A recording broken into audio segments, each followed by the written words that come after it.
From our studio in Georgetown, this is the TV Delmarva Channel 14 News at 4. Hello and thank you for tuning in to TV Delmarva Channel 14 News. Straight ahead, a committee hearing is held on a proposed mail-in ballots in the first state. We hear from the bill's primary sponsor. A Lewes man is charged with DUI after allegedly crashing his vehicle into a Milford police vehicle. The photo of the incident released by Milford PD. And an annual law enforcement torch run for Special Olympics is coming up. How you can support the annual event and where to see the torch run. These stories and more are coming up, but weather first with meteorologist Hunter Outen.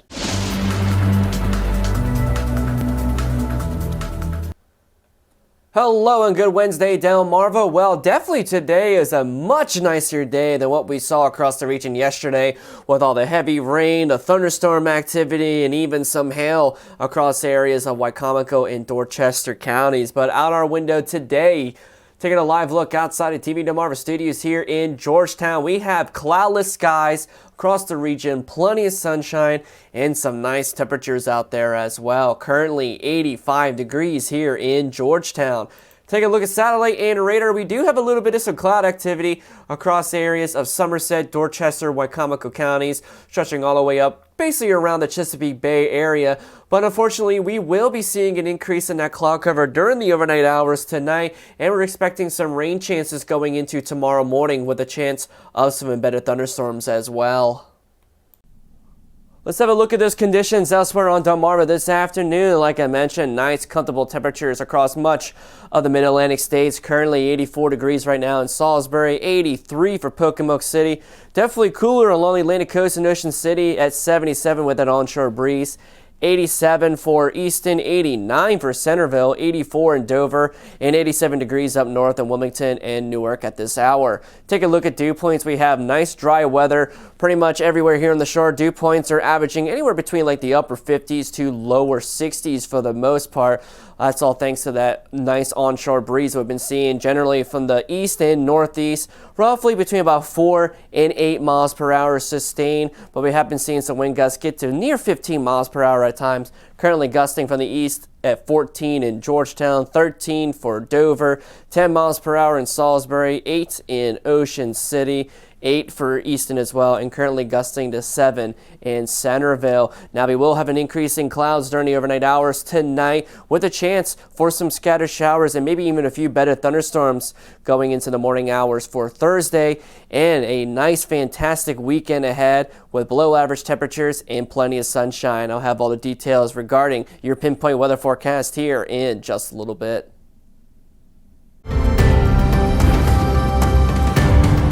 A committee meeting was held on a pair of election bills today in Dover, focusing on same-day election registration and mail-in ballots. State Senator Kyle Evans-Gay, who is the main sponsor of the bill and committee chair, addresses the reasons behind Senate Bill 320. One of the key differences in Senate Bill 320 is that mail balloting would be opt-in only. So no applications for a mail ballot would be mailed proactively to registered voters, but applications would be available online and in person via paper application form. Under the bill, ballots would be mailed no more than 30 days prior to an election and no fewer than 7 days prior to an election. And the ballots themselves could be returned via mail, via Dropbox in Department of Elections offices across the state, or in person at those same offices. Unlike certain other provisions in the Delaware Code, that this mail balloting the proposed language would not provide any provisions for electronic voting. Now, the public comment was held on both Senate Bill 320 and House Bill 25, but was shortened to just 1 minute. Members of the ACLU and other organizations voiced support for both bills.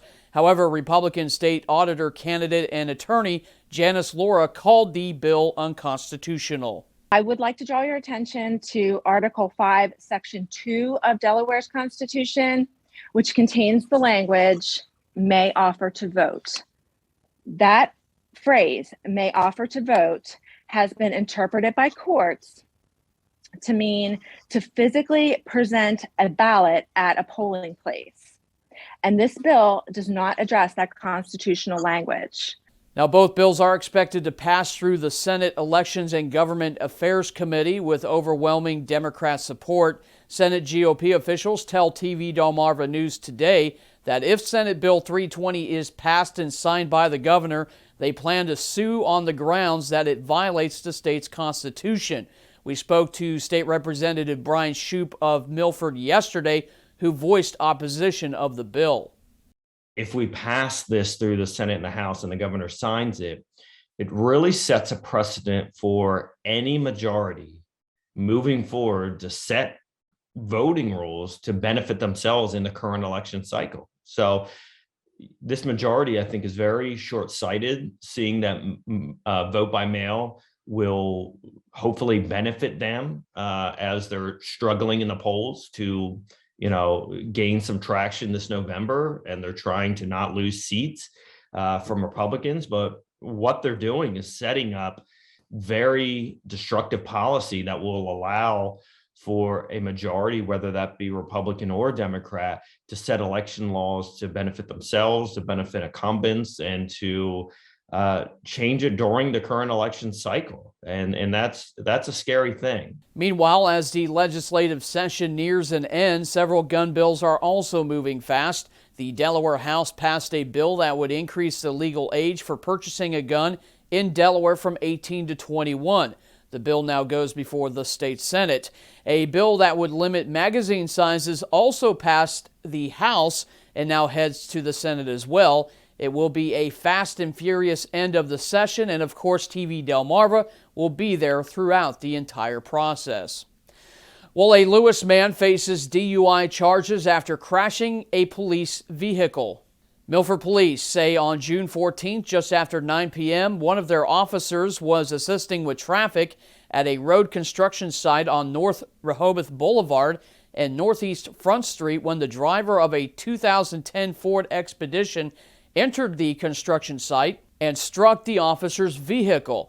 The suspect, 22-year-old Evan Fitzgerald of Lewes, was checked for a leg injury but declined further treatment. He was charged with DUI, operating a motor vehicle in violation of restrictions, and failure to obey a traffic control device. Dover police are investigating a home invasion that occurred Wednesday morning. Officers were called around 12:30 to an incident in the unit block of McKee Road where a 53-year-old victim reportedly hearing glass breaking but was unable to get up quickly due to a medical condition. The victim's wife checked on the noise and was confronted by two black male suspects with handguns. The victims gave an undisclosed amount of cash and the suspects fled the scene. Anyone with information on the case is asked to contact Dover Police at 302-736-7130 or Delaware Crime Stoppers at 800-TIP-3333. Well, the 36th annual statewide law enforcement torch run for Special Olympics involving over 500 law enforcement officers, including multiple legs spanning the state, will be held between Wednesday, June 22nd and Friday, June 24th. This year's torch run will be a 3-day event beginning in Newcastle County and traveling to Wilmington, where there will be a ceremony at 9:30 in the morning. The torch will then travel to Delaware State Police Troop 6 downstate at approximately 3:30 in the afternoon. It will begin at Fenwick Island and travel to Rehoboth Beach Bandstand for a 20-minute ceremony at 7 o'clock in the evening. Immediately following the ceremony, the torch will depart for a 1-mile run to Grove Park. On Thursday, June 23rd, downstate, the torch will start in 2 locations. The first leg at Delmar Police Department and the second leg at the Georgetown Circle, and the 2 legs will unite in Harrington and then run to the Dover ceremony being held at Legislative Mall at 1:30 in the afternoon upstate. The full schedule of events is on our website at tvdelmarva.com. So far, the annual event has raised over $9 million for Special Olympics here in Delaware. Well, coming up, 2 officers are killed in the line of duty in Los Angeles. A look at our national news story when the news comes back. Stay tuned.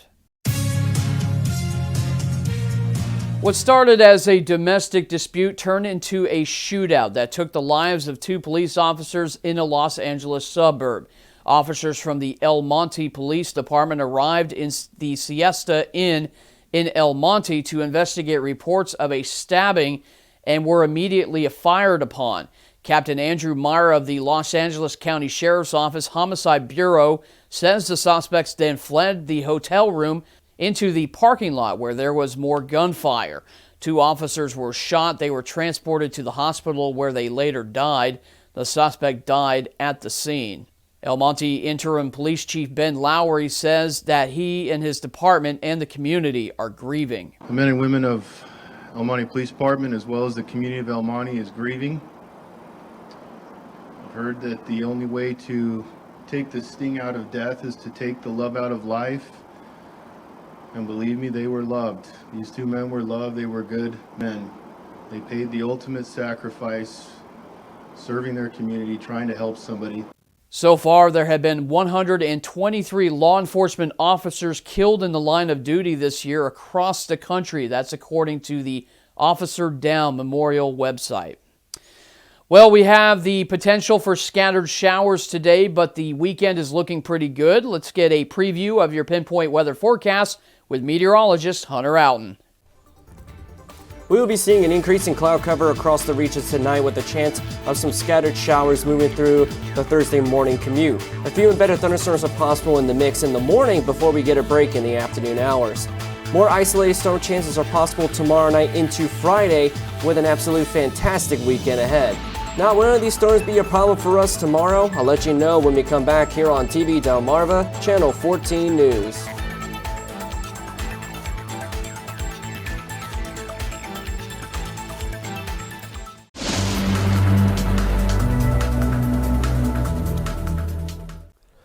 Alrighty, Delmarva, let's get right into the pinpoint forecast for the overnight hours into the day on Thursday. Although we've had a nice, fantastic afternoon across the region, a little bit of a different story once we get into the overnight hours tonight, because we are going to be looking at an increase in those clouds throughout the overnight hours, and we're going to be looking at some scattered showers developing, especially after midnight towards tomorrow morning, with some fairly warm and humid conditions as well. Overnight lows of 68 to 72 degrees, and we got winds from the southeast between 5 and 10 miles per hour.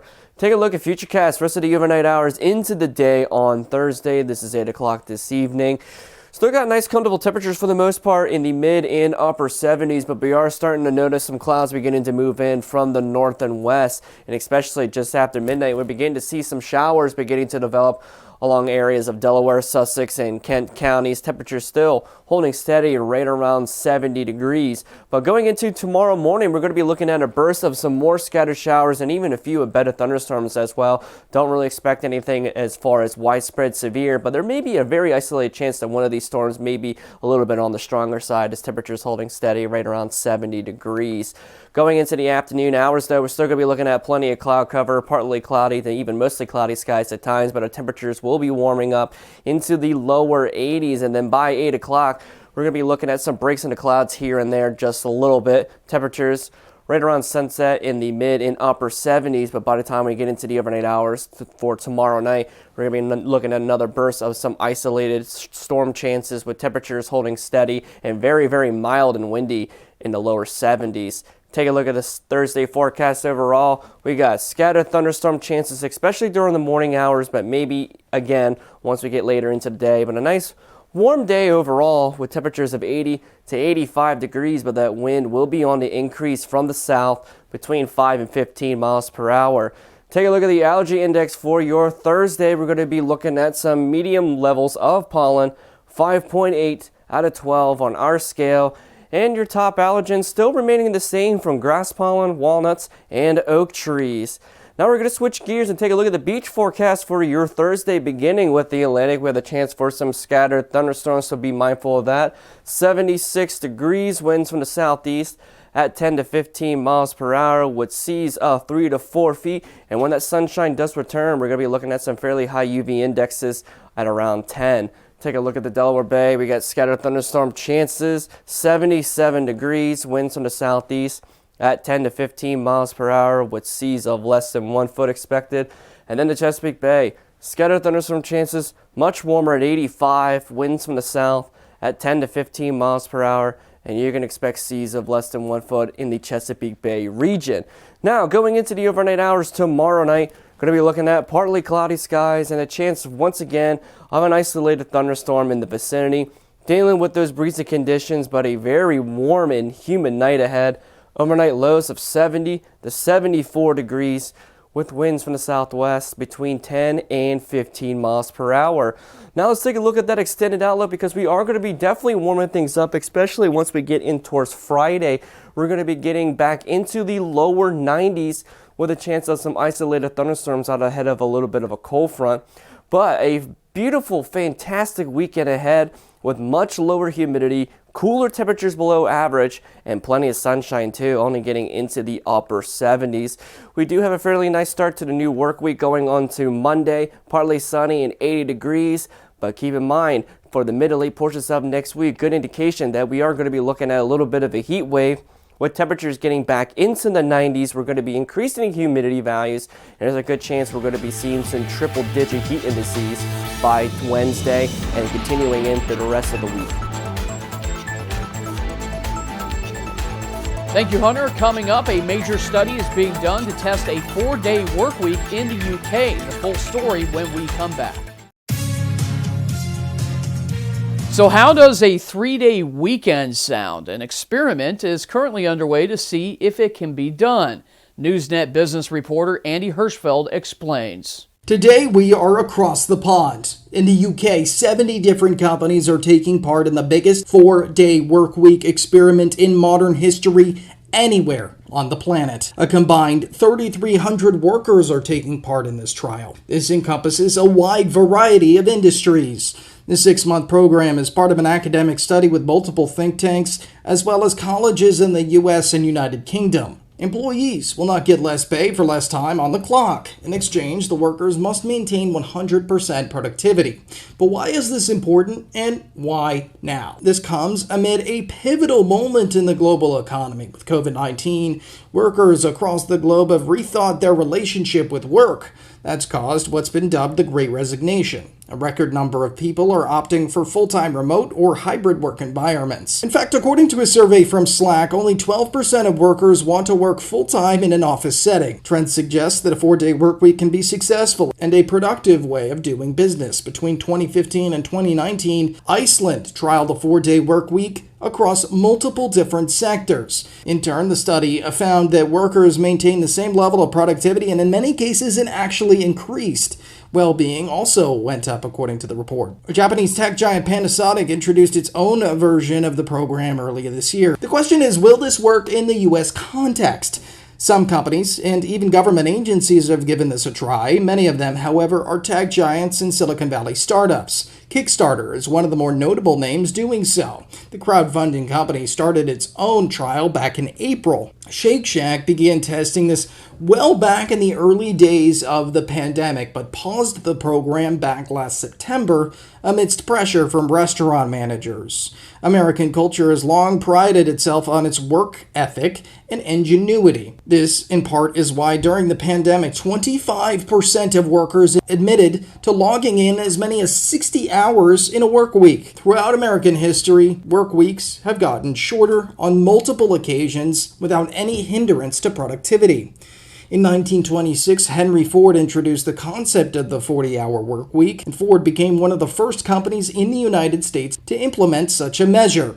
It wasn't until 1938 that the idea became standard on the federal level with the Fair Labor Standards Act. In the 19th century, the average American worker logged on average 100 hours a week. The idea of the weekend itself in the U.S. wasn't even introduced until 1908. Former presidents across the political spectrum over the years have endorsed the idea of a 4-day work week, including Jimmy Carter and Richard Nixon. And as recently as last year, Washington proposed this kind of thing.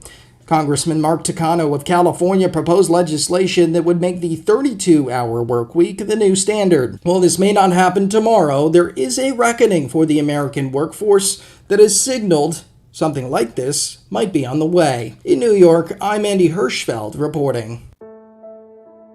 Weather Classroom is sponsored by No Nonsense Office Machines. committed to providing quality products and services with over 15 years of experience here in Sussex County.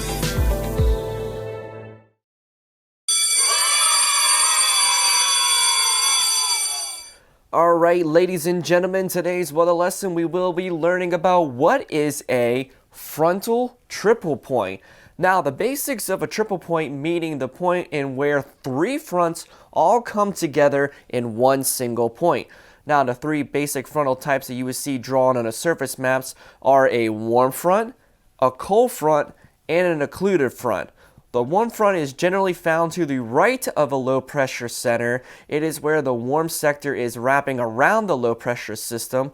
The cold front is typically found on the left side, wrapping colder air around the backside of a low pressure system. Since the cold front typically moves much faster than a warm front, where the cold front lifts the warm front, it will result in something known as an occluded front. The triple point is where that occluded front is located, where the cold front and warm front all intersect together. This intersection point will have a great amount of lifting involved with it as well. And if enough moisture is wrapping in from the warm sector, then really big heavy rainfalls and even severe thunderstorms can fire along a triple point and along the fronts that wrap into the low pressure center. There is a great amount of wind shear also near the triple point and near the fronts, which severe weather will often fire up ahead of the front and along the warm front as well, near that triple point where the shear is greatly enhanced. And also in the spring months, you'll be able to have a triple point associated with a dry line instead, which makes for a very dangerous situation when we were talking about severe weather. Let's get one final check of the forecast. Hunter, the weekend is looking pretty good so far, but temperatures cranking up a bit along with the humidity. Yes, indeed, we will be seeing an increase in that heat towards the end of this week, getting back into the lower 90s, but zero complaints about the coming weekend with the low humidity, below normal temperatures, and plenty of sunshine to go along with it. But you better enjoy it while it lasts, because towards the mid to late portions of next week, the heat will return, and so will that humidity. All right, thank you, Hunter, and thank you for tuning in to TV Delmarva, Channel 14 News. Don't forget to follow us on Facebook at TV Delmarva and our website, tvdelmarva.com, for real-time news and updates throughout the day.